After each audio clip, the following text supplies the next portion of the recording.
Then along came Sir Topham Hatt, the man in charge of all the engines on Sodor.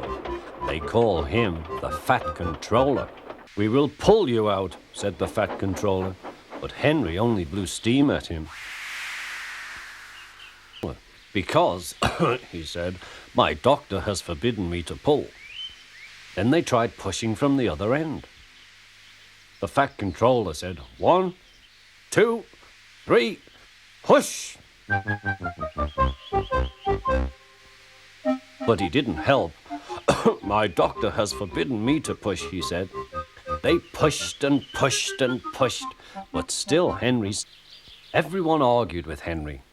"Look, it has stopped raining," they said. "Yes, but it will begin again soon," said Henry, "and what would become of my green paint with red stripes then?" Eventually, even the Fat Controller gave up. "We shall take away your rails," he said, "and leave you here for always and always and always." They took up the old rails and built a wall in front of him so that Henry couldn't get out of the tunnel anymore.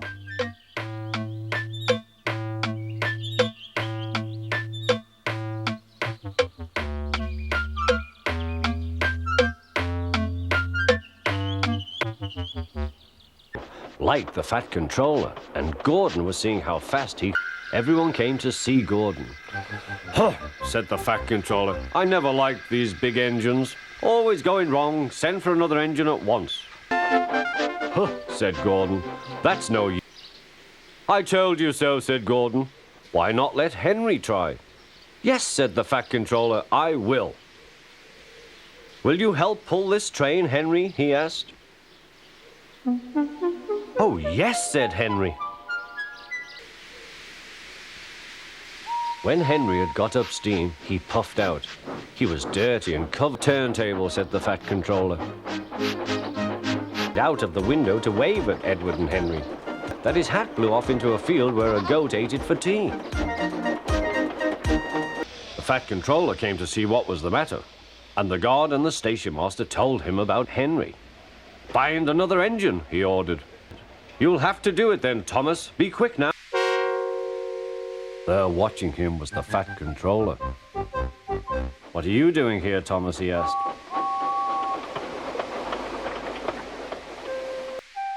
"You've got a lot to learn about trucks then, little Thomas. After pushing them about here for a few weeks, you'll know almost as much about them as Edward." "Hello," he always said to Thomas. "Remember, don't be impatient, Thomas. You can never be as strong and fast as Gordon, but you can be a really useful engine. Don't let the silly trucks tease you." The Fat Controller was waiting anxiously for them. "Well, Thomas," he said, "I've heard all about it, and I'm very pleased with you. You're a really..." But he still had a lot to learn. "You're a special mixed traffic engine," said the Fat Controller. "You can pull coaches or trucks quite easily, but you must learn by your mistakes." James knew what the Fat Controller meant. Everyone came to admire James. A shower of water fell on the Fat Controller's nice new top hat. Next morning, the Fat Controller spoke severely to him. "If you can't behave, I shall take away your red coat and have you painted blue." James didn't like that at all. At last, the Fat Controller arrived. "I see you are sorry, James," he said. "I hope now that you will be a better engine. You have given me a lot of trouble. People are laughing at my railway, and I don't like that at all." "That's a good engine," said the Fat Controller.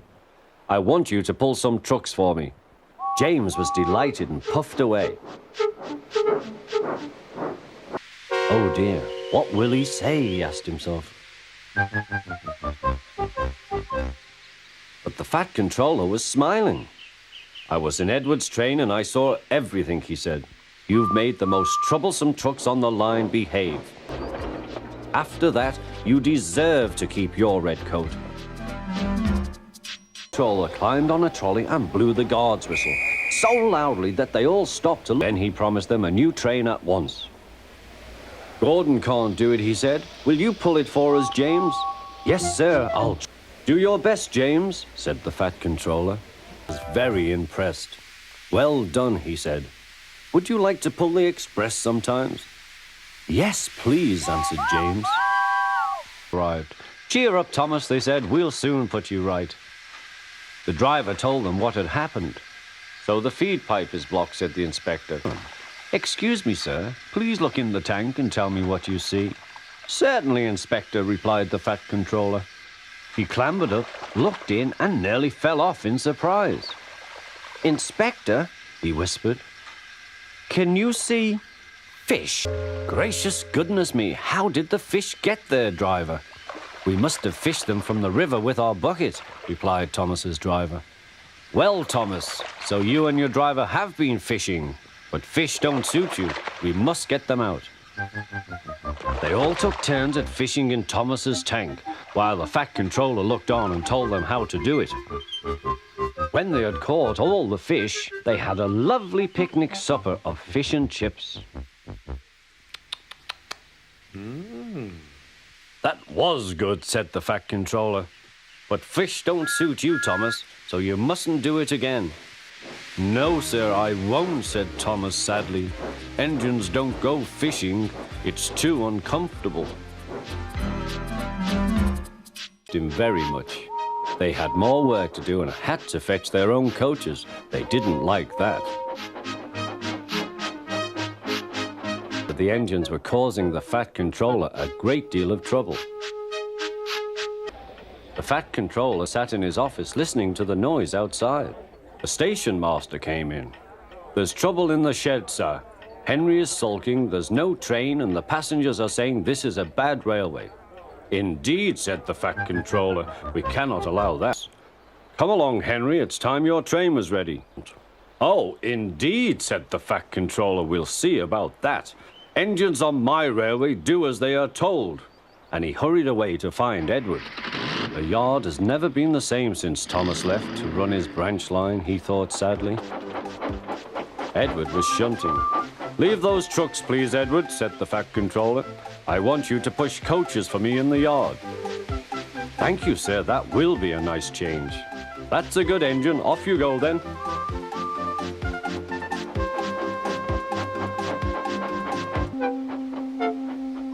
But next morning, Edward looked unhappy.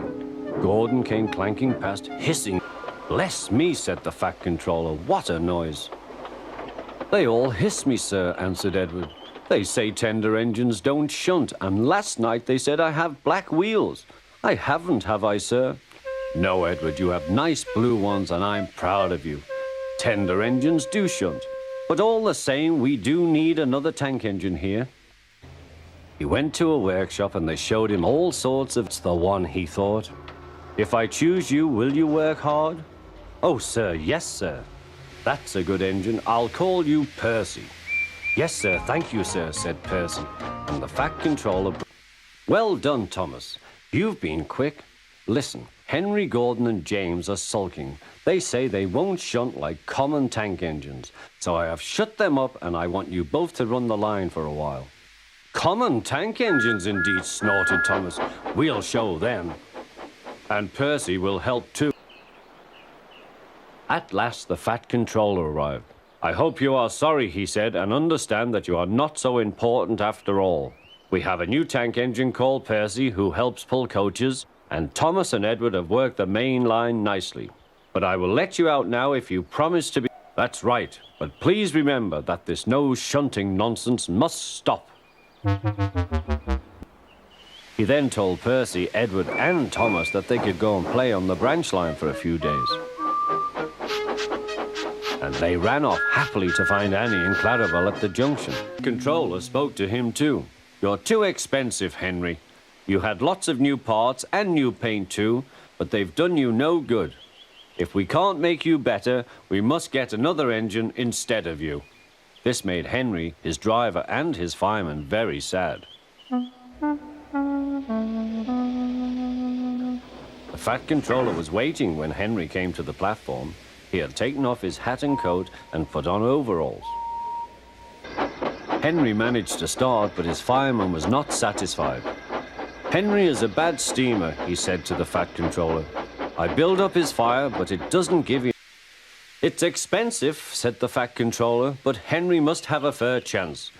James shall go and fetch some. Simon was right. When Henry reached the platform, the water was boiling nicely, and he had to let off steam. How are you, Henry? Peep, peep, whistled Henry. I feel fine. Have you a good fire, driver? No record breaking, warned the Fat Controller. Don't push him too hard. Henry won't need pushing, sir. I'll have to hold him back. The Fat Controller came to see him. Cheer up, Henry, it wasn't your fault. Ice and snow caused the accident. I'm sending you to cruise. You'll feel a different engine and won't need special coal anymore. Won't that be nice? Yes, sir, said Henry doubtfully. Take him away, he bellowed, and stop that noise! Whistling until two fitters climbed up and knocked it. A lady and a stout gentleman stood on Toby's platform. He was, of course, the Fat Controller, but Toby didn't know this yet. Engine. That's a tram engine, Stephen, said the Fat Controller. They are mostly, but this is a steam tram. Stop, said the Fat Controller to the guard. They all scrambled into Henrietta. What is your name? Asked the Fat Controller. Toby, sir. Thank you, Toby, for a very nice ride. Thank you, sir, said Toby. He felt better now. All were sorry when they had to go away, and the Fat Controller and his family thanked everyone. Come again soon, replied Toby. We will, called the The Fat Controller was having breakfast. He was eating toast and marmalade. The butler came in. Excuse me, bother that telephone, said the Fat Controller.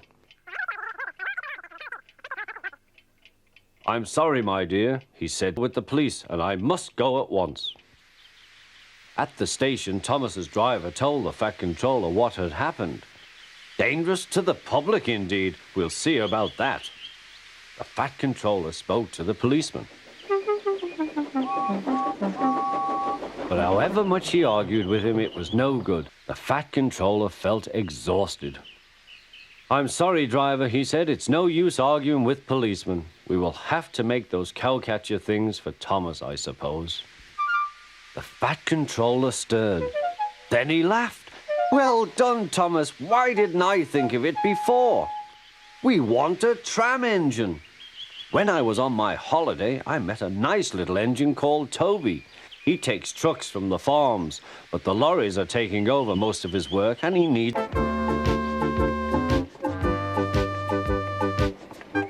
A few days later, Toby arrived.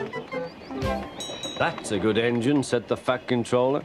I see you've brought your coach, Henrietta. No, indeed, said the Fat Controller. We couldn't allow that.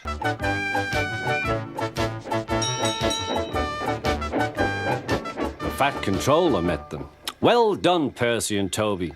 He turned to James. Fancy letting your trucks run away. I am surprised. You're not fit to be seen. You must be cleaned at once. Toby shall have a new coat of paint. Please, sir, can Henrietta have one too, said Toby.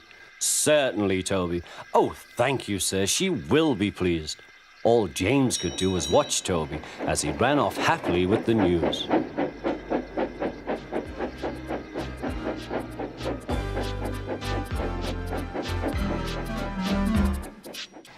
They telephoned the Fat Controller. So Gordon didn't want to take the special train and ran into a ditch. And a very naughty one, too. I saw you, said the Fat Controller. Please get me out. I won't be naughty again. I'm not sure. We can't lift you out with a crane. The ground's not firm enough. Let me see. I wonder if Gordon could pull you out. Poop, poop, little Thomas. We'll have you out in a couple of puffs. Between the two engines. Are you ready? Heave! Last, Thomas was free. That's all right, Thomas. You made me laugh, replied Gordon. I'm in disgrace. Why, so you are, Thomas. Shall we form an alliance? You help me, and I'll help you. Right you are, agreed Thomas. Good, that's settled, rumbled Gordon. And buffer to buffer, the Allies puffed home.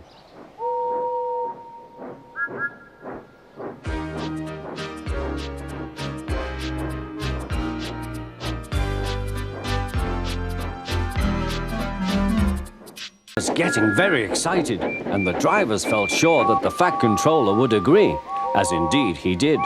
The engines were all busy making plans when silence fell. The weather's changed badly. Mrs. Kindly is snowed up. Toby says he'll help to rescue her. You must help too, Thomas. There's no party unless you do. Thomas hated snow, but he said bravely, I'll try, sir. We must rescue her. We must. There's a good engine. You and Toby will manage splendidly. Hark! Thomas's heart sank. Suddenly, all the lights went on. What a marvelous sight awaited Mrs. Kindly. Well done, said the Fat Controller. I'm really proud of you all. Mrs. Happy New Year! Thomas the Tank Engine and his friends thought it was the best Christmas ever, and Mrs. Kindly could think of nowhere she would rather live than here with them on the island of Sodor.